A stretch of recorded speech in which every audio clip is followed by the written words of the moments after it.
Okay, good morning everyone. Today's Sunday, September 15th. 2 days to a full moon. We're in a waxing gibbous moon. Temperature is 64 degrees right now. It's a high of 74, I think is what it said. So we seen that we had powdery mildew on our squash, and it's hugely infested with those little guys. Anyway, so we sprayed sulfur. We sprayed these three. So we have liquid crop, sulfur, and 7 insect killer. So we don't have a lot of bees. There's not a lot of bees here this morning for some reason. It's funny, they go in waves, right? So, Tim, go away. Tim, get. I just sprayed. Keep them cats out of here. I'll stand guard on this until it dries up. Anyways, so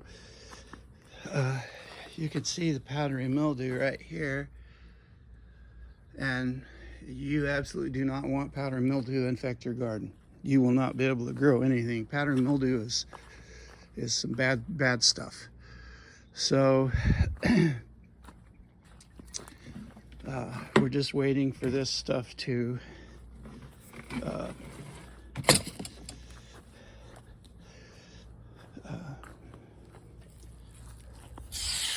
get dry. We're washing off, rinsing off everything that we may have gotten this stuff on.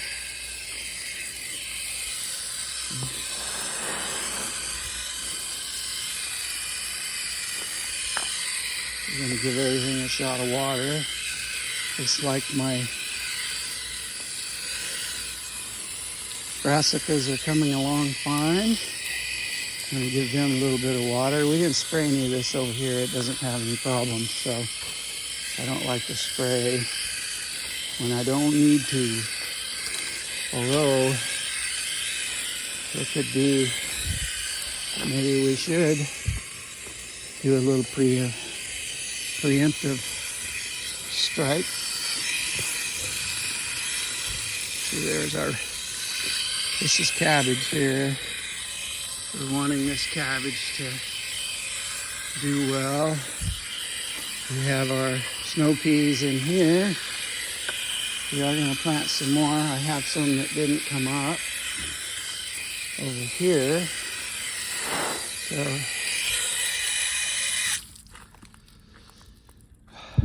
we've been battling these guys. So we have collards right here. I see something's popping up there. We have peas right along here. Sometimes you gotta, and we've always been plagued by insects, and they'll come along, and especially when your sprouts just come up, they'll come along and cut them off for some reason. And you know, I kind of pulled a boo-boo the other day. I actually took my shade screen down. This one I don't remember. Anyways, so what happened was I took it down, and then we had a really hot sun that day, and the sun was right up there, and it was blasting these guys. So the radiation, they were all laying on the ground and dried out, and you can see some of the leaves are still dried out, like on this one. See? But they stood back up. They were laying flat on the ground, and it only took a couple of hours for that to happen. And that was a bad deal. This guy right here, now that we've got the shade cloths off all this, he's taken off. Now these aren't dying. I cut them off. I want to abandon those because they weren't doing real well, but look, now they're doing well. Anyway, so we got plenty of cherry tomatoes over here. My grandson absolutely loves these cherry tomatoes. He'll fill up his belly on them. Probably not good. There's a lot of acid in there. We got some pretty good size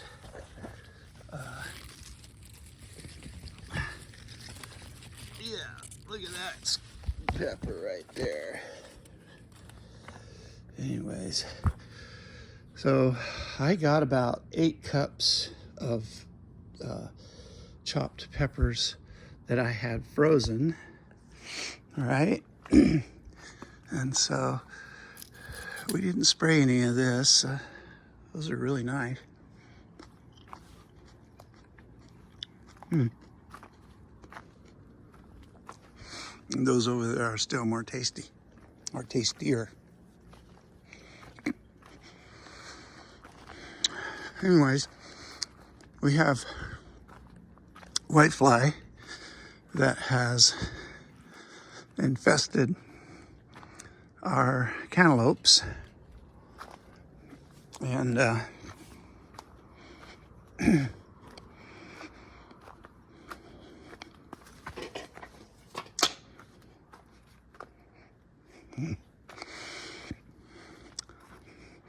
you know what I can't believe? We still got plums on them trees down there. There's a plum tree down there behind the pluot tree, and then those plums down there, I think there's still a few plums on that tree. So we had that scorching heat. Like we had like 20 some days over 110 degrees. It really had a bad impact on our gardens and our fruit trees. Gardens just kind of stopped producing, just kind of went into a period of abatement. And we're going to leave that one because we want the seeds.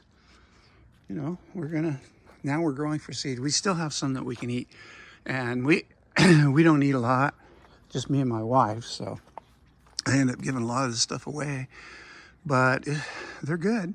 Those Armenian cucumbers are pretty doggone good.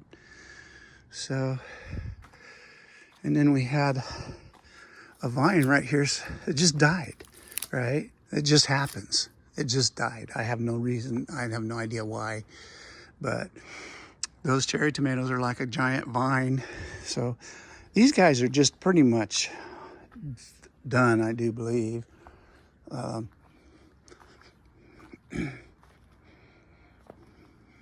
tried not to spray any of the blossoms here, but I'm going to tear all this out because I can't have that powdery mildew infiltrating my garden and destroying everything. We've always had a problem with powdery mildew here and aphids and whitefly. It's horribly bad. So we are going to treat our soil this winter. We're going to put some stuff in it to kill any of the larvae and stuff. I have some stuff over there that we're going to use on the soil. A lot of people would probably say, no, don't do that. But no, I know. I mean, it's either stop growing, and I might do that. I might just let this go fallow for a year, maybe 2, right? And just forget about it and treat my soil and keep treating it until I can at least kill everything off, and probably won't be getting any more of that overs, what they call down there. We'll probably just be buying the compost. But this is compost. I mean, it doesn't take very long. You can buy the overs as long as you put a tarp over it and let it cook, right? Especially somewhere out where the sun is bright and is on it. So you can make your own compost that way. You can get that stuff that they grind up down there at Abernathy and Redding and bring it in and, you know, put it out somewhere out away from your garden, and then cover it up with a tarp, and then let it cook for the summer. And by the time summer's over, you pull the tarp off, and has to be a good tarp because you want it sealed. You pull the tarp off, and there you have it. So anyways, yeah, I'm gonna go ahead and finish pulling some of these tomatoes out, and I see we have some kind of disease or something on these. So we're not wanting to spray because of those bees right there. Honeybees are working it over. And they haven't been on the squash either, but I did notice, here's what I noticed. Oh, sorry. Here's what I noticed. Yesterday I was sitting out on the deck up there having a couple of beers, and I was watching these birds. It must have been finches coming in here and eating these aphids off the bottoms of these leaves. Whatever they're eating, they're getting after them. Anyway, so shoo, no, shoo, don't go that way. Hey, shoo. So I have to stand guard until this dries out. It'll dry out pretty quick. So I need to get a bag and pick all these tomatoes, these cherry tomatoes off these vines they're not looking good. Yeah, we're gonna promote these beautiful ones. These guys right here, we're gonna cut them out and dispose of them.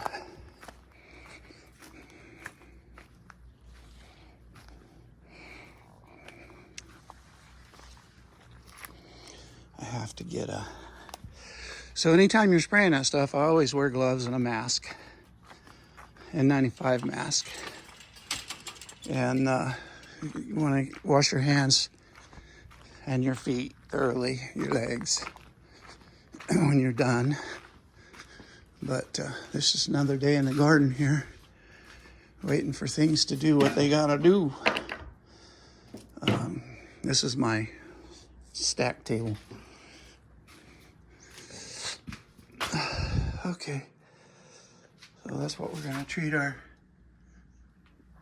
soil with. What I like to do is I'll treat this, any of that stuff that I gonna tear out, I spray with that and I let it dry out and go from there. I keep my bags in here.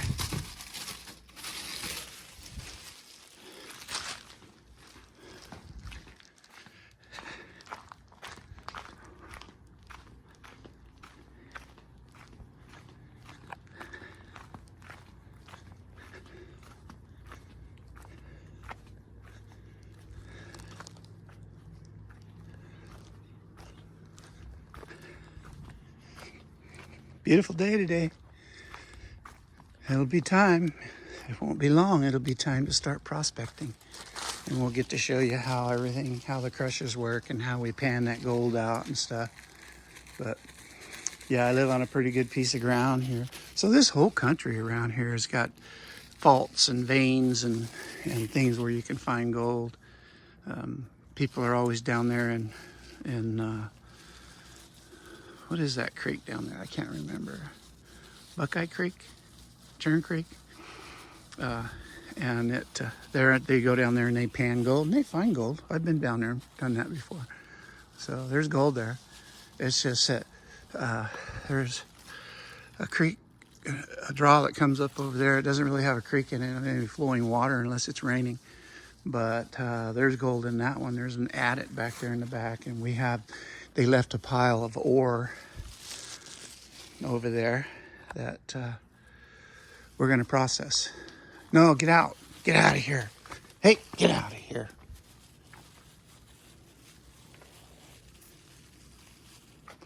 All right, well, I gotta go. Thanks for watching.